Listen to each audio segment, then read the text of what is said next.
ધોરણ 7 વિષય ગણિત સ્વાધ્યાય 8.3 ભાગ 1 પ્રશ્ન 1 નફો કે ખોટ શોધો ઉપરાંત નફા અને ખોટની ટકાવારી પણ શોધો। હવે આપણે ગણીશું પ્રશ્ન 1માં એ બરાબર છે। તો વિદ્યાર્થી મિત્રો, આપણને ખબર છે કે જ્યારે પણ વસ્તુની જે ખરીદી કિંમત હોય એ વેચાણ કિંમત કરતાં વધારે હોય તો આપણને શું થાય છે? નફો થાય છે, બરાબર। હવે આપણે પહેલા દાખલાની અંદર એમને પ્રશ્ન આપ્યો છે કે બગીચામાં વપરાતી કાતર ₹250માં ખરીદી છે, બરાબર। તો ખરીદી કિંમત કેટલી છે એની? આમાં ખરીદી કિંમત આપણને એ લોકોએ આપી છે ₹250, બરાબર। અને વેચાણ કિંમત કેટલી છે? ₹325, બરાબર છે। હવે આપણે શું કરવાનું છે કે આમાં આપણને નફો થયો કે ખોટ થયો એ કેવી રીતે જાણી શકાય? તો તમે એમાં જોઈ શકો છો કે વેચાણ કિંમત વધારે છે, બરાબર। જો વેચાણ કિંમત વધારે હોય તો આપણને શું થાય છે? નફો થાય છે, બરાબર। તો આપણે લખી દઈશું નફો બરાબર વેચાણ કિંમત માઇનસ એની મૂળ કિંમત કહો કાં તો ખરીદ કિંમત કહો, બરાબર છે। તો વેચાણ કિંમત છે ₹325 અને મૂળ કિંમત છે ₹250, માઇનસ કરી દેશો તો ₹75 શું થશે? તમને નફો થશે, બરાબર છે। હવે ₹250 માં કેટલો નફો થયો? આપણો ₹75 નફો થયો છે। તો ₹100 હોય તો કેટલો નફો થાય? બરાબર। તો હવે આપણે શું કરીશું કે 75 ગુણ્યા 100 ભાગ્યા 250 કરીશું, બરાબર। જો આ એક શૂન્ય શૂન્ય જતો રહેશે, 25 એકા 25 ને 25 તારી 75, એટલે 3 દાન 30 થયા ને, તો 30% આપણને શું થઈ ગયો? નફો થયો, બરાબર। હવે આપણે જઈશું બી દાખલા પર। બીમાં પણ તમને ખબર છે કે એક ફ્રીજની કિંમત 12,000માં ખરીદ્યું અને 13,500માં વેચી દીધું છે। તો અહીંયા પણ વેચાણ કિંમત વધારે છે, એટલે અહીંયા પણ આપણો શું થશે? નફો થશે। તો નફો બરાબર વેચાણ કિંમત માઇનસ મૂળ કિંમત।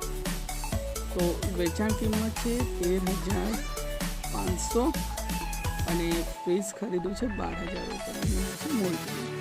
તો 13,500માંથી 12,000 જતા રહેશે, એટલે જવાબ આવશે 1,500। આપણી શું થઈ ગઈ? નફો થઈ ગયો, બરાબર છે। તો હવે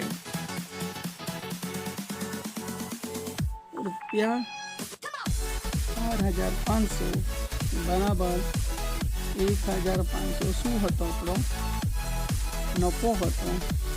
તો ₹100 હોય તો કેટલો નફો થાય? બરાબર। તો જુઓ તમે 100 ગુણ્યા 15,000 છેદમાં 1,000, બરાબર છે। તો આ 3 શૂન્ય જતા રહેશે, બરાબર। 5 તારી 15, 5 ચોક 20, અહીંયા 4 એકા 4, 25 ચોક 100, એટલે 25 ગુણ્યા 3 કરીશું તો 25 તારી 75 થશે। તો 75% જેટલો આપણને નફો થાય। સી પ્રશ્ન જોઈએ આપણે। એક કપાટ 2,500માં ખરીદ્યું અને 3,000 વેચ્યું। આમાં પણ આપણને ખબર છે કે 3,000 વેચાણ કિંમત છે, એટલે અહીંયા પણ આપણને શું થશે? નફો થશે। તો વેચાણ કિંમત માઇનસ મૂળ કિંમત, બરાબર છે। તો વેચાણ કિંમત છે 3000 અને મૂળ કિંમત છે 2500, એટલે આપણને શું થશે 500 નફો થઈ જશે, બરાબર છે। તો જુઓ 30,500 રૂપિયા ખરીદી કિંમત હોય તો આપણને 500 રૂપિયા શું થયો તો નફો થયો હતો, બરાબર છે। તો 100 રૂપિયા હોય તો કેટલા નફો થાય? 100 ગુણ્યા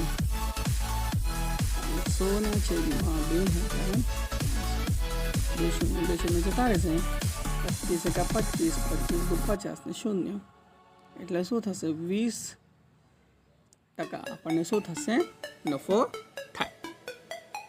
ડી દાખલો છે, એક સ્કર્ટની પડતર કિંમત 250 છે અને 100માં વેચી દીધું છે। જો તમે અહીંયા કે ખરીદી કિંમત અર્થાત પડતર કિંમત શું છે તો વધારે અને વેચાણ કિંમત ઓછી છે, માટે અહીંયા શું થશે આપણને ખોટ થશે। તો ખોટ બરાબર મૂળ કિંમત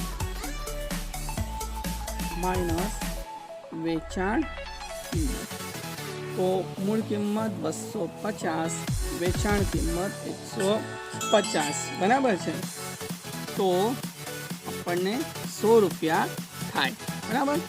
એટલે હવે આપણે શું કરીશું કે આની અંદર